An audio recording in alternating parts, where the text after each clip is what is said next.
ప్రముఖ తమిళ నటుడు రాజకీయవేత్త కెప్టెన్ విజయకాంత్ చనిపోయాడనే విషయం తెలియగానే తమిళనాడు మొత్తం కూడా శోకసంద్రంలో మునిగిపోయింది. అటు ఆయన రాజకీయ సినీ రంగానికి చెందినటువంటి కీలక వ్యక్తి కావడంతోనే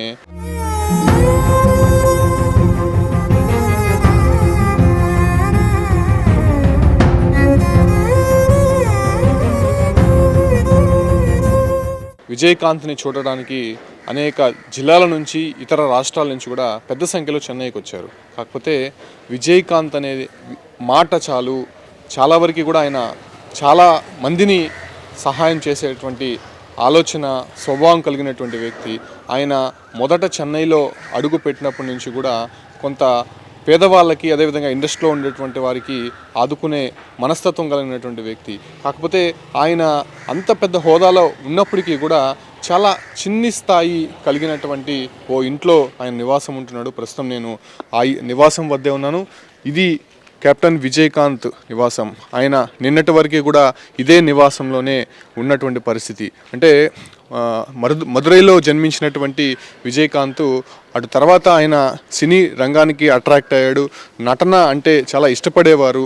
ఆయన చెన్నైకి వచ్చి ఇక్కడ చిన్న వేషాలు కోసం చాలా ప్రయత్నించాడు మొదట్లో. అంటే అప్పటి నుంచి కూడా విజయకాంత్ చెన్నైలో ఉన్నటువంటి టీ నగర్లో రోహిణి లాడ్జ్లో రూమ్ నంబర్ 20లో ఉంటూనే కొన్ని సినిమాలకు సంబంధించినటువంటి నటనల అవకాశాల కోసం ఆయన చాలా వరకు తిరిగారని చెప్పి కూడా మనకి తెలుస్తోంది. ప్రస్తుతం మనం చూస్తున్నటువంటి ఈ ఒక నివాసం చెన్నైలోని సాలిగ్రామం కన్నామల్ కాలనీలో ఉంటుంది. చాలా చిన్న నివాసము. ఆయన ఎంత పెద్ద యాక్టరో మనకు తెలుసు. దాంతోపాటు కూడా ఆయన ఒక డిఎండికే అనేటువంటి ఒక పార్టీని కూడా స్థాపించాడు. అప్పటి నుంచి కూడా తమిళనాడులో ఒక కీలక వ్యక్తిగా ఉన్నటువంటి విజయకాంత్ ప్రస్తుతం ఈ ఒక్క నివాసంలోనే ఆయన ఉంటున్నాడు. నిన్న ఉదయం కూడా ఆయన చనిపోయిన తర్వాత ఈ నివాసానికి ఆయన పార్థివ దేహం మొదట తీసుకొని వచ్చిన తర్వాత మళ్ళీ ఇక్కడ నుంచి డిఎండికే కార్యాలయానికి తీసుకెళ్లారు. ఎందుకంటే ఆయన చాలా ఇష్టంగా కట్టుకున్నటువంటి నివాసము కాబట్టి ఈ నివాసంలోనే ఆయన చాలా వరకు అంటే 45 years నుంచి కూడా ఇదే నివాసంలో ఉంటున్నటువంటి పరిస్థితి మీకు సుమన్ టీవీ ఎక్స్క్లూజివ్గా చూపిస్తోంది. చెన్నైలోని సాలిగ్రామంలో ఉన్నటువంటి కెప్టెన్ విజయకాంత్ నివాసం ఇది. అంటే ఆయన భార్య ప్రేమలతతో పాటు కుమారులు విజయ్ ప్రభాకరన్ అదేవిధంగా షణ్ముగ పాండ్యన్ అందరూ కూడా ఈ నివాసంలోనే ఉండేవాళ్ళు. అంటే వాళ్ళు ఎంత హోదాలో ఉన్నప్పటికీ కూడా చాలా సామాన్యమైనటువంటి జీవితం విజయకాంత్ గడిపారని చెప్పుకోవచ్చు. అయితే విజయకాంత్ అసలు పేరు వచ్చి విజయరాజ్ అలగరస్వామి నాయుడు. అతను మదురైలోని తిరుమంజనం అనేటువంటి ఒక గ్రామంలో జన్మించాడు. ఆయన తండ్రి అలగర్ స్వామి అదేవిధంగా తల్లి ఆండాల్ అజగర్ స్వామి దంపతులు. వీళ్ళకి విజయ్ కుమారు దాదాపు 1952 ఆగస్టు 25న జన్మించాడు.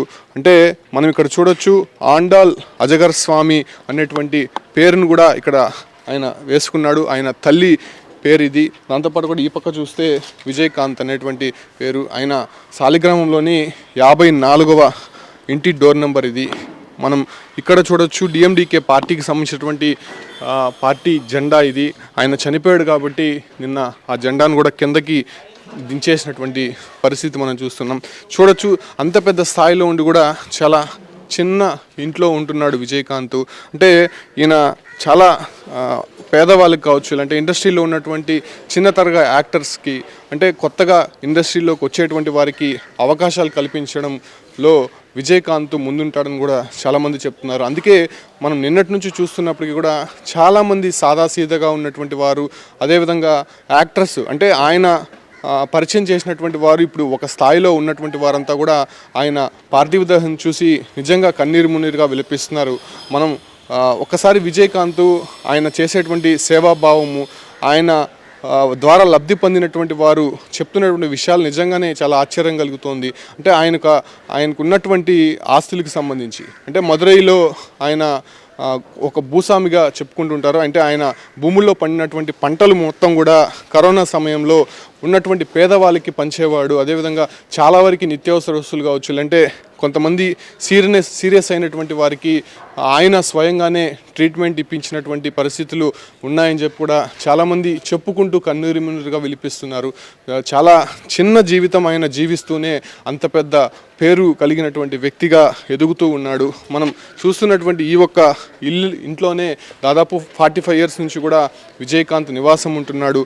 అయితే నిన్న ఉదయం మొదటగా విజయకాంత్ చనిపోయాడు అని తెలియగానే ఈ ఒక్క కాలనీకే పెద్ద సంఖ్యలో ఆయన అభిమానులు కార్యకర్తలంతా వచ్చారు. కాకపోతే చాలా చిన్న స్థలం కాబట్టి అంటే ఈ ఇల్లు అంటే విజయకాంత్కి చాలా ఇష్టం కాబట్టి మొదటగా ఇక్కడికి తీసుకొని వచ్చి ఆయన్ని కొంతసేపు ఇక్కడ ఉంచిన తర్వాత డిఎండికే కార్యాలయానికి తీసుకొని వచ్చారు. సో మీకు ఎక్స్క్లూజివ్గా చూపిస్తున్నాను. ఇదే విజయకాంత్ నివాసం ఉండేటువంటి ప్రాంతం చెన్నైలోని సాలిగ్రామంలో ఈ ఒక్క నివాసంలోనే విజయకాంత్ నిన్నటి వరకు కూడా ఉన్నారు. కాబట్టి మనము ఒకసారి ఆయన లేనటువంటి లోటు కారణంగా ఇక విజయకాంత్ లేరనేటువంటి మరణ వార్త విని చాలామంది సినీ రాజకీయ ప్రముఖులంతా కూడా కన్నీరు మున్నీరుగా వెలిపిస్తున్నారు. దాంతోపాటు కూడా ఆయన వల్ల లబ్ధి పొందినటువంటి వారంతా మాత్రం నిజంగా గుండెలు బాధేలా ఆయన లేనటువంటి వార్తను జీర్ణించుకోలేని పరిస్థితుల్లో ఉన్నారు మాత్రం స్పష్టంగా చెప్పొచ్చు.